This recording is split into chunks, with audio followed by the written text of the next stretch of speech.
Welcome to Yachting World's Heavy Weather Seamanship Series, produced in association with Pantaenius Yacht Insurance. Your dinghy is a vital part of your yacht's inventory. She's a link to the shore. Skip Novak is going to talk about equipping and handling a suitable dinghy for heavy weather sailing. And he's going to describe how to make a beach landing in rough conditions.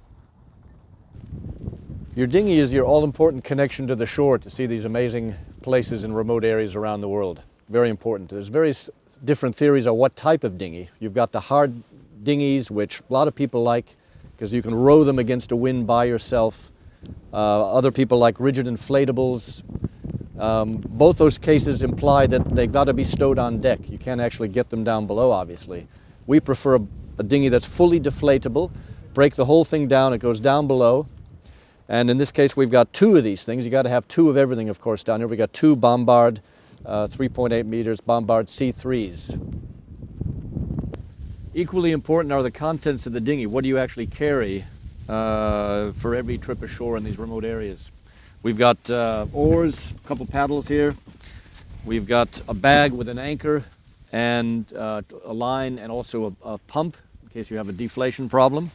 And then we've got what we call the dinghy kit. It's a waterproof plastic box with a whole bunch of interesting stuff in here in case you get stranded or have a problem. We've got orange smoke flare.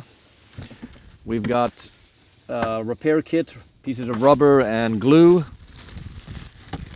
Communications, a VHF radio with some alkaline batteries, not the rechargeable ones, but fresh.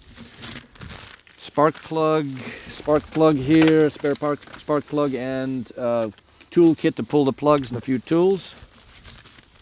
We've got fire starters and matches, some red parachute flares, a knife, flashlight, and separate batteries. Not in the flashlight, you want to have them separate so they're going to be fresh. And there you have it.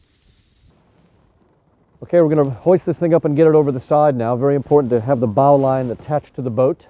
In high winds, the bow will tend to sky up and you want to have somebody like me holding the bow down. Jonathan's going to push it out over the side and try to control the whole thing so it doesn't blow all over the place. And of course, when you want to have everything prepared in the dinghy, all your dinghy kit, your anchor, your oars, your paddles, fuel tank, everything inside before you go up over the deck and in the water. You don't want to be handing things down, especially if it's a rough sea. Of course, we keep our dinghy stowed and launch from the foredeck on this boat. The alternative is davits aft, of course. I don't like davits for down here or any rough weather sailing. Boats get washed away off the stern quite frequently. And it's vitally important when you're in heavy weather and you're anchored and you're deploying a dinghy in a seaway, jumping up and down, then you do it from the side of the boat, not from the stern. The problem is a dinghy can get stuck under the stern counter and punch a hole in it or injure somebody. So you got to, all your operations from the side of the boat, bow line on, stern line on, everybody in, and then go like that.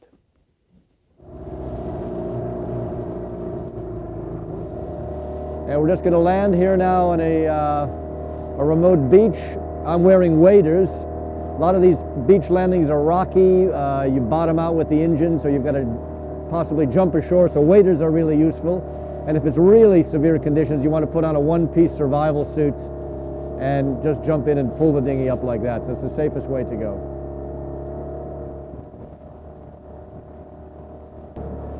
Okay, we're coming into land here. One important thing is always try to go upwind from the boat and then go along the shore to land. If there's a problem with the outboard, you'll drift back down on top of the boat. Same going back to the boat. You always want to be upwind. Here we go. Jonathan, if you throw the bow line when we touch down, you shut down. Just hold us in. Okay. Great. Okay, Elaine, if you just grab this shore barrel here.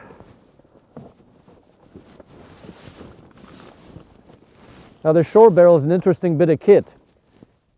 If we're going into a remote area, we make a habit of taking that with us, leaving it on shore while people are on shore. And what's in there depends on where you are in the tropics or the high latitudes. We've got a tent, food, fuel, pyrotechnics, communication, VHF radio.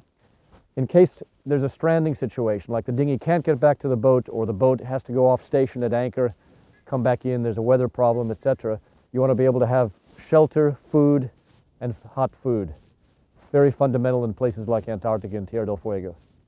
It's not the case today, it's quite common here, but if this was a big surf landing, sometimes you do have to come in surf conditions.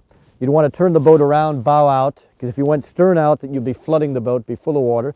So we want to try to shove the boat straight out. I may even hot up the engine dry for about 10-15 seconds, so when you do get out there, one pull and you're away. So guys, let's shove her out. Okay, let's get it floating. You guys hop in. I got my hip boots, and we're off.